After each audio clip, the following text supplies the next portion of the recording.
तुम एक नमाज पढ़ते हो साल में बड़ी ईद की और एक और पढ़ लेते हो अलविदा जुमा की। ये जो नमाज पढ़ी जाती है बड़े हाई फाई लेवल पर पढ़ी जाती है, जो कभी ना पढ़े वो भी पढ़ लेता है, बात है क्या नहीं है? वो पढ़ लेता है। दो नमाजें तुम पढ़ते हो लोगों, अब जरा गौर करो, ये जब तुम दो नमाजें ये पढ़ते हो ना, तो मैंने देखा है कि रोडों पे चूना डाल दिया जाता है कि यहाँ से मुसलमान गुजरेगा। प्रशासन के लोग रास्ता ब्लॉक कर देते हैं कि ये रास्ता आज अलविदा जुमा है, बंद रहेगा। आप शहर की मस्जिदों में देखो, जैसे बड़ी बड़ी ईदगाहों में देखो, हजरात कितना भी बड़ा अधिकारी आए उससे कह दिया जाता है आज इधर से नहीं गुजरोगे, तुम्हें रास्ता बदलना पड़ेगा। वो सवाल करेगा क्यों? इसलिए कि आज मुसलमानों की ईद की नमाज है, वो नमाज पढ़ रहे हैं, आज रास्ता बदल कर घूम कर जाना होगा। आज ये रोड इस्तेमाल नहीं कर सकते, आज ये सड़क इस्तेमाल नहीं कर सकते। मुझे कह लेने दिया जाए अलीपुर के मुसलमानों, जब साल में तुम ये एक या दो नमाज पढ़ते हो तो बड़े से बड़ा अधिकारी अपना रास्ता बदल देता है।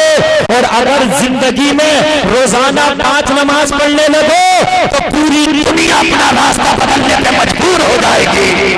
जिस दिन तुमने 5 टाइम की नमाज पढ़ना शुरू कर दिया और अपने सर पर टोपी रख के तुम निकले, तो खुदा की कसम फिर दुनिया को तुम्हें कुछ बताने की जरूरत नहीं है, दुनिया को कुछ सिखाने की जरूरत नहीं है। दुनिया को तुझे कुछ ये बताना नहीं कि मैं कौन हूँ, बल्कि तू जमाने में चलता जाएगा, पूरी दुनिया कहती जाएगी मुस्तफा का गुलाम जा रहा है।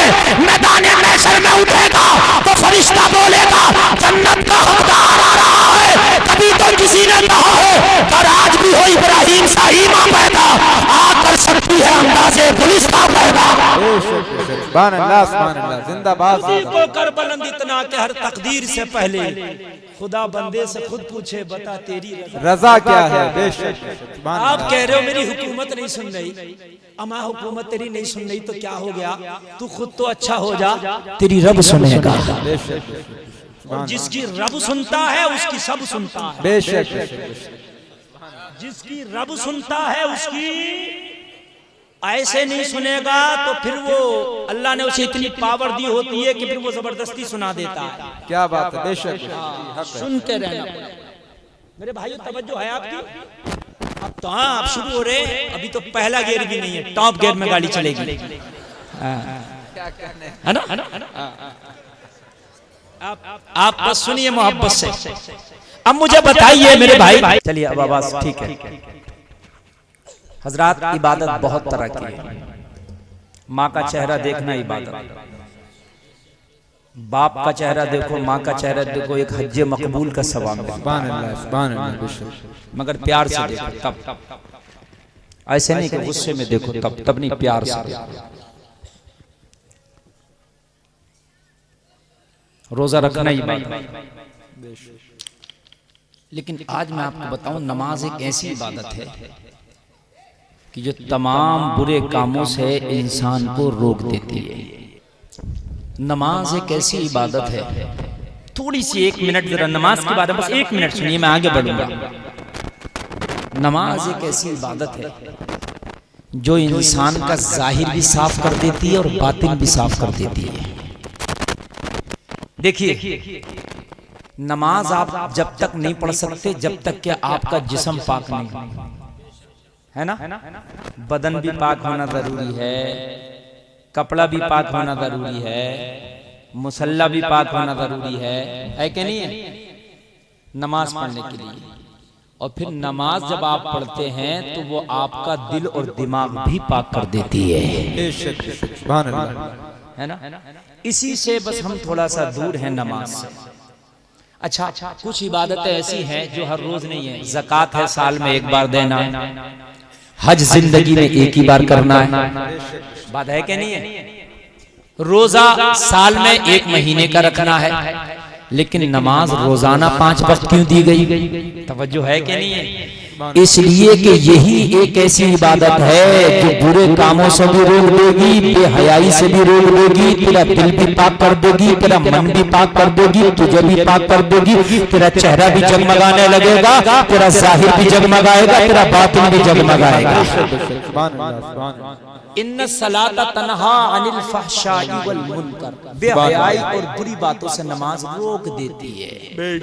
हम रुक ही नहीं पाते, बार बार बुरा काम करते हैं, तो एक बार नमाजी बन के तो देख, फिर देख दीजिए नमाज रोकेगी। जहां तुझे तेरा बाप नहीं रोक पाया, तेरा उस्ताद नहीं रोक पाया, दुनिया की पुलिस प्रशासन ना रोक पाए, तो एक बार नमाजी तो होगा, तुझे नमाज रोक देगी। लेकिन एक बार बन के तो दिखा। और मेरे भाइयों जरा एक बात कान खोल के सुनो, तुम 40 दिन तक जरा नमाज पढ़ो, 40 दिन तक जमात। कितने दिन तक? 40 दिन तक नमाज पढ़ लो जमात के साथ। 40 दिन तक नमाज तुम मत छोड़ो। दुकान छूटे तो छूटे, नमाज ना छूटे। कारोबार छूटे तो छूटे, नमाज ना छूटे। ट्रेन छूटे, प्लेन छूटे, दोस्त की महफिल छूटे, खाना छूटे, कुछ भी छूटे, नमाज ना छूटे। 40 दिन तक तुम नमाज मत छोड़ना, 40 दिन के बाद नमाज तुम्हें ना छोड़ना। सुभान अल्लाह, सुभान अल्लाह, बेशक सुभान अल्लाह। मोहब्बत करके देखो, नमाज फिर तो ऐसी मोहब्बत हो जाएगी, ऐसी लगन हो जाएगी कि फिर तुम नमाज बगैर पढ़े नींद ही नहीं आएगी। अच्छा, एक नमाज ऐसी है कि तुम 1 साल तक भी पढ़ो ना, नमाज में मजा आएगा तुम्हें और ना नमाज से दिल लगेगा। वो कौन सी नमाज है? इस पर थोड़ा सा गौर करने की जरूरत है। मैं तो 40 दिन की बात कर रहा हूँ, बाज आदमी तो बहुत दिन पढ़ता रहा, लेकिन चेंजिंग नहीं आई, बदलाव नहीं आया। ओ मेरे भाइयों, नमाज के लिए कुछ शर्तें हैं, जब तक वो शर्तें पूरी नहीं होंगी, जब तक तेरी नमाज मुकम्मल नहीं होगी। अल्लाह, समझ रहे हैं आप? तहारत पहली शर्त। तवज्जो कीजिए, बड़े काम की बातें बता रहा हूं। यानी आप नमाज पढ़ो तो नमाज के लिए मुकम्मल तहारत, तुम्हारा अच्छे से गुस्ल भी होना चाहिए, वुजू भी होना चाहिए, कपड़ा भी पाक होना चाहिए। अगर ये चीज पाक नहीं हुई तो नमाज तू मदीने में जाके पढ़ ले, इमाम काबा के पीछे पढ़ ले, तुझे नमाज में मजा ही नहीं आएगा। क्या बात? क्योंकि इसलिए तहारत शर्त है नमाज की। और तहारत तुझे याद नहीं, तुझे वुजू याद नहीं है। कितने लोग वुजू करते हैं, सर्दी का मौसम है, जाओ मैं आपको बता दूंगा, गौर से देख लेना, किसी के पैर की एड़ी खुशक रह जाती है, किसी की कोहनी खुशक रह जाती है, किसी का चेहरा खुशक रह जाता है। वुजू कर लिया और फिर कहता नमाज में मजा नहीं आ रहा, मौलाना कोई ऐसी दुआ बताओ नमाज में दिल लगे। जब नमाज तू पढ़ी नहीं रहा सही से तो मजा कहां से आया? क्या बात बात है कि नहीं यार? बेगेर की ब्रेक की गाड़ी चलाए तो क्या मौलाना मजा ही नहीं आता? मुझे तो गाड़ी चलाने में डर ही लगता रहता। तो भाई